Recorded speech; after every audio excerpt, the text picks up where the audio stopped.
Hello प्यारे बच्चों, क्या हाल चाल। स्वागत है आप सभी का आपके अपने प्यारे से YouTube channel dynamic classes for maths पर। और आज की इस क्लास में जिसमें हम लोग स्टार्ट करने वाले हैं पर्सनली 2.2, जिसका टॉपिक है कि द्विघात बहुपद के शून्यकों और गुणांकों के बीच संबंध हम लोग पढ़ने वाले हैं। टॉपिक को स्टार्ट करने से पहले अगर आप हमारे चैनल पर नए हैं तो चैनल को सब्सक्राइब कर दीजिएगा और क्लास को लाइक कर दीजिएगा, शेयर करना नहीं भूलिएगा। चलते हैं अपने टॉपिक को स्टार्ट करते हैं। तो हमारा जो टॉपिक है कि द्विघात बहुपद के शून्यकों और गुणांकों के बीच संबंध, ये हमारा टॉपिक है। और इस टॉपिक को पढ़ने से पहले हमें कुछ चीज़ें पता होनी चाहिए जिससे हमको ये टॉपिक जो है बहुत ही बेहतरीन तरीके से क्या हो समझ में आने लगे। तो उससे पहले हम लोग देखेंगे कि द्विघात बहुपद क्या होता है। जो मेन टॉपिक है कि द्विघात बहुपद क्या होता है, अपना व्यापक रूप क्या होता है, गुणांक क्या होते हैं और द्विघात बहुपद के शून्य को किस तरीके से हम लोग निकालते हैं या निकाल सकते हैं। सबसे मोस्ट इम्पॉर्टेंट आपको ये चौथा वाला है कि द्विघात बहुपद के शून्य को हम किस तरीके से निकालेंगे। तो जिसमें पहला टॉपिक है कि द्विघात बहुपद क्या होता है। हमने पहले भी बता चुके हैं और पहली क्लास में हमने डिटेल से क्या किया इसको पढ़ाया है कि द्विघात बहुपद क्या होते हैं। एक बार फिर से बता देता हूँ। एक ऐसा बीजीय व्यंजक होता है जिसपे चर की घात कितनी होती है, 2 होती है। जिसपे चर की घात 2 होती है बीजीय व्यंजक कहलाता है। यानी इसमें घात कितनी होगी, इस पे चर की घात कितनी होगी, आप बोलोगे सर 2 होगी। कितनी होगी, 2 होगी। हमेशा चर की घात 2 होगी। एक एग्जाम्पल मैं लिखता हूँ आपके पास 2x² प्लस में 4x माइनस में 9 मान लीजिए। आपके पास कोई एक बहुपद है। अब आप बोलोगे, अब मैं आपसे पूछूं कि ये कौन सा बहुपद है, आप बोलोगे सर ये द्विघातीय बहुपद है। क्यों? क्योंकि इस बहुपद में चर की अधिकतम घात कितनी है, 2 है, इसलिए द्विघातीय बहुपद है। लेकिन अभी यहाँ पे 2x प्लस का 1 मैं लिख दूँ तो ये कितना हो जाएगा, ये एक घात का बहुपद हो जाएगा। क्योंकि इसमें x की अधिकतम घात यानी चर की अधिकतम घात कितनी है, 1 है। तो द्विघात बहुपद वो बहुपद होते हैं जिसमें चर की या पूरे बहुपद की अधिकतम घात 2 होती है, वही क्या कहलाते हैं, द्विघातीय बहुपद कहलाते हैं। ठीक।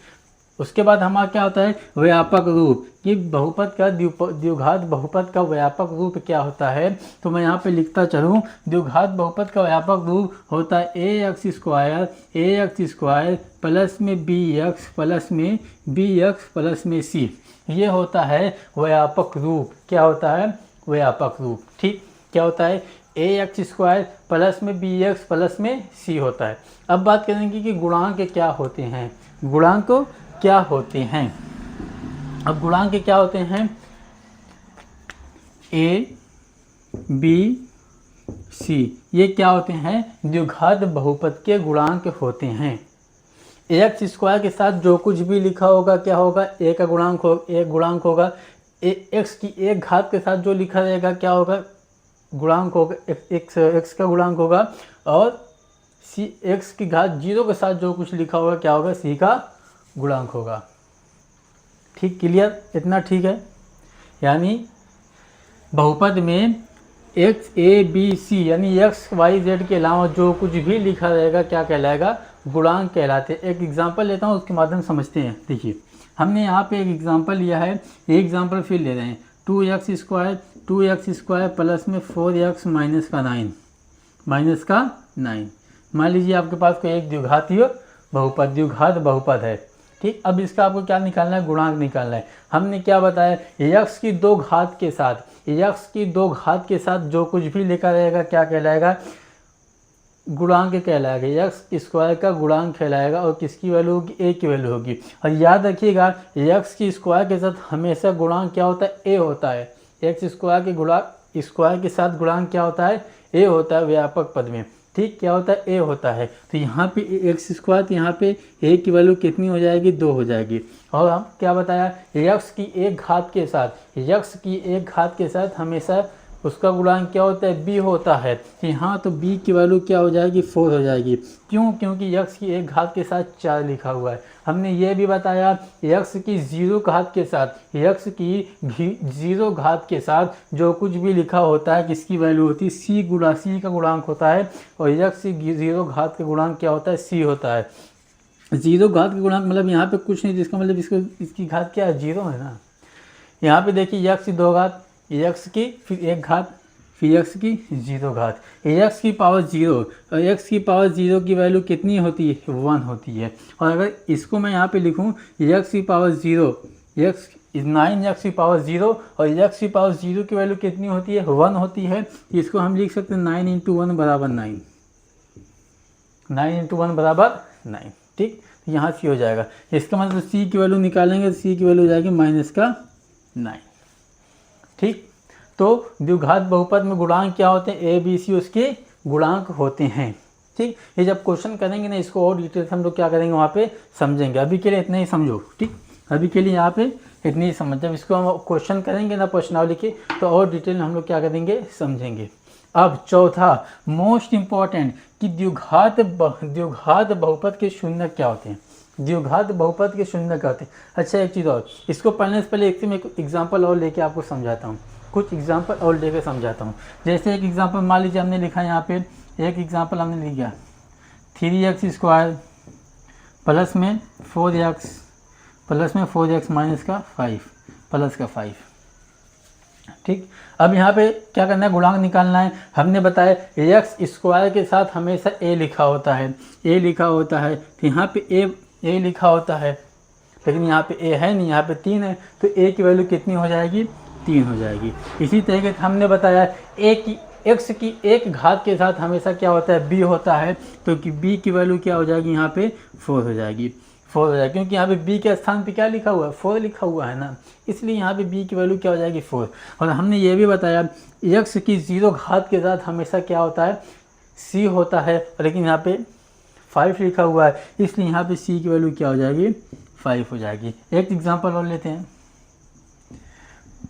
2x प्लस में x², 2x प्लस में x²। अब देखिए, अब ऐसा नहीं कि पहले x लिखा हुआ है, ऐसा नहीं कि पहले x की घात 1 आ गया तो हम यहाँ पे a की पावर 2 लिख देंगे ना। a हमेशा x की पावर 2 का क्या होता है, गुणांक होता है।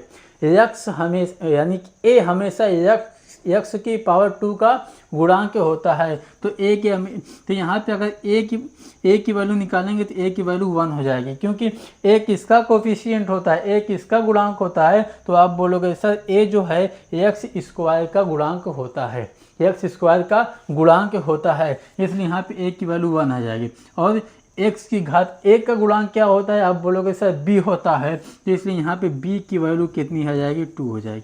b की वैल्यू क्या आ जाएगी, 2 हो जाएगी। एक एग्जांपल और लेते हैं, एक एग्जांपल हमने और लिखा है यहाँ पे 2 - 3x plus x², 2 - 3x plus का x²। अब यहाँ पे बोलेंगे कि a की वैल्यू क्या हो जाएगी, तो a की वैल्यू यहाँ पे 1 हो जाएगी, क्या हो जाएगी, 1 हो जाएगी, क्योंकि x² की घात की तो कोफिशिएंट कुछ नहीं, इसका मतलब 1 है। उसके बाद यहाँ पे b की वैल्यू कितनी हो जाएगी, तो b की वैल्यू यहाँ पे -3 हो जाएगी, और c की वैल्यू यहाँ पे 2 हो जाएगी।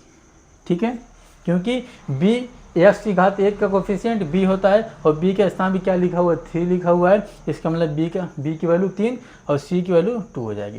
एक एग्जांपल और लेंगे, 1 - 3x², 1 - 3x²। अब बताओ यहाँ पे a की वैल्यू क्या होगी, यहाँ पे a की वैल्यू हो जाएगी, क्या हो जाएगी, आप बोलोगे सर -3 हो जाएगी, -3 हो जाएगी। और b की वैल्यू क्या हो जाएगी, b की वैल्यू हो जाएगी, आप बोलोगे सर 0 हो जाएगी।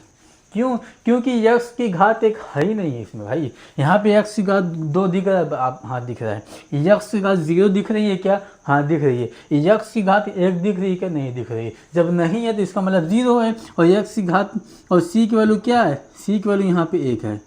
ठीक, और इस वाले क्वेश्चन में c की वैल्यू 0 है, क्योंकि यहाँ पे c है ही नहीं, यहाँ x की 2 घात, x की 1 घात, x की 0 घात नहीं है, और इसमें x की 2 घात है, x की 0 घात है, x की 1 घात तो नहीं है। इसलिए यहाँ पे a की वैल्यू -3, b की वैल्यू 0 और c की वैल्यू 1 हो जाएगी। क्लियर, इतना ठीक है। चलिए अब हम लोग देखेंगे, अब हम लोग क्या देखेंगे कि चौथा टॉपिक, द्विघात बहुपद के शून्य क्या होते हैं। द्विघात बहुपद के शून्य क्या होते हैं, ठीक है। एक एग्जांपल लेते हैं, उस माध्यम से द्विघात बहुपद के शून्य निकालने का प्रयास करते हैं, ठीक। तो एक एग्जांपल हमारे पास है कि 3x² क्या है, 3x² प्लस में 3x प्लस में 3x प्लस में 2 प्लस में 3x प्लस में 2, ये हमारा क्या है, द्विघात बहुपद है। और इस द्विघात बहुपद को हमको क्या निकालना है, शून्यक निकालना है। इस द्विघात बहुपद को हमको क्या करना है, शून्यक निकालना है। तो द्विघात बहुपद का शून्यक निकालने के लिए हमको दो चीज़ों का ध्यान रखना पड़ता है। पहली चीज़, जो ये बीच वाली वैल्यू लिखी हुई है, जो ये बीच में वैल्यू लिखी हुई है, इसको इस तरीके से गुणनखंड करना है। गुणनखंड करना है, दो भाग में तोड़ना है कि इसको आपस में प्लस या माइनस करने पर, क्या करने पर, प्लस या माइनस करने पर क्या बन जाए, 3 बन जाए। और उन्हीं दो नंबर को आपस में मल्टीप्लाई करने पर क्या बन जाए, क्या बन जाए, 2 बन जाए। आपस में मल्टीप्लाई करने पर क्या बन जाए, 2 बन जाए, ठीक है। आपस में मल्टीप्लाई करने पर 2 बन जाए। पहले सिंपल है तो इसको 3 हटा देते, ठीक, ठीक है।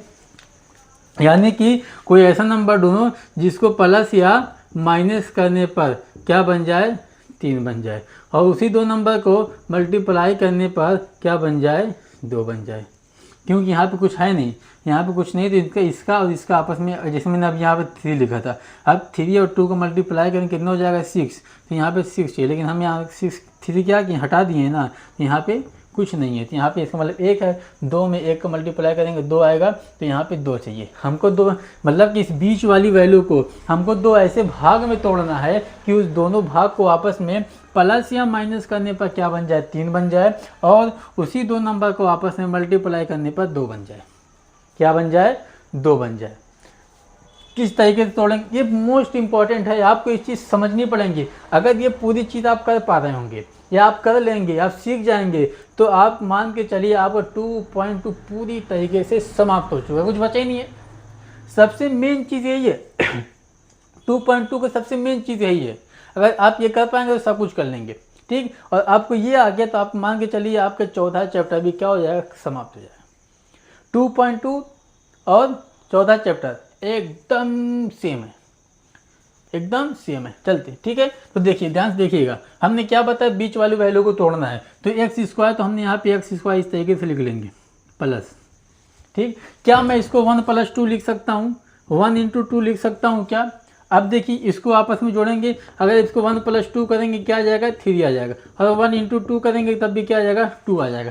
तो हमें मिल गया। हमने 3 को 2 ऐसे नंबर में तोड़ा कि उसको आपस में हमने क्या किया, अगर जोड़ रहे हैं तब भी 3 मिल रहा है, और मल्टीप्लाई कर रहे हैं तो क्या मिल रहा है, 2 मिल रहा है, जो हमको चाहिए था। तो हम इसको क्या लिखेंगे, हम इसको लिखेंगे 1x, क्या लिखेंगे, 1x + 2x प्लस में 2, 1x प्लस में 2x प्लस में 2। अब देखिए, यहाँ से x कॉमन है, इसके पास 2x, इसके पास 1x, तो यहाँ से x कॉमन लेंगे, यहाँ पे बचेगा x + 1, x + 1, ठीक है। इस दोनों में से कॉमन लेंगे, उसके बाद इस दोनों में से कॉमन लेंगे, यहाँ भी 2, यहाँ भी 2, प्लस 2 कॉमन लेंगे, तो यहाँ बचेगा x + 1, x + 1। एक चीज़ ध्यान रखिएगा, जो चीज़ यहाँ बनेगा वही चीज़ यहाँ बनेगा, जो चीज़ यहाँ बनेगा वही चीज़ यहाँ बनेगा, यानी दोनों सेम बनेंगे। इस जब दोनों सेम है तो इसका मतलब सही, अगर सेम नहीं है तो आपका क्वेश्चन गलत है, ठीक। उसके बाद x + 1, तो आप x + 1 यहाँ पे लिख लीजिए। उसके बाद x + 2 ये वाला उतार लीजिए, उसके बाद इसको उतार लीजिए, ठीक, ठीक। अब क्या लिखेंगे, शून्यकों के लिए, शून्यकों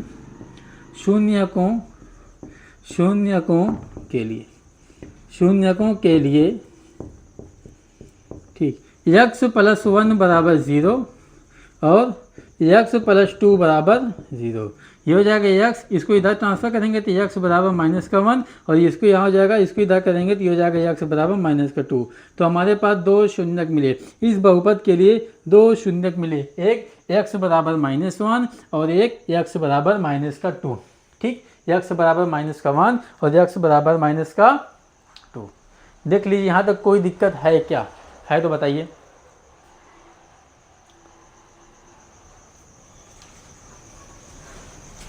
क्लियर है?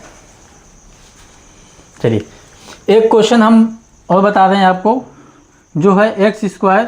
चलिए होमवर्क में दे रहे हैं आपको, ठीक है, आपको HW में हम आपको दे रहे हैं, HW में आपको आपका एक बताइएगा, जो कि x² माइनस का 5x प्लस में 6, ये आपका क्या है, होमवर्क है। ठीक, वैसे ये क्वेश्चन मैं कल की क्लास में आपको क्या करने वाला हूँ, कराने वाला हूँ। ठीक है, यहाँ इसी टॉपिक हम कल की क्लास को फिर से स्टार्ट करेंगे। तो आज के लिए इतना ही, उम्मीद करते हैं आपकी सारी चीज़ें क्या करनी होगी, समझ में आई होंगी। तो आशा करते हैं आपकी ये सारी चीज़ें समझ में आई होंगी। उम्मीद करते हैं कि आप वीडियो को लाइक कर दीजिएगा, सब्सक्राइब कर दीजिएगा और चैनल को शेयर कर दीजिएगा। तो आज के लिए इतना ही, थैंक यू, बाय बाय।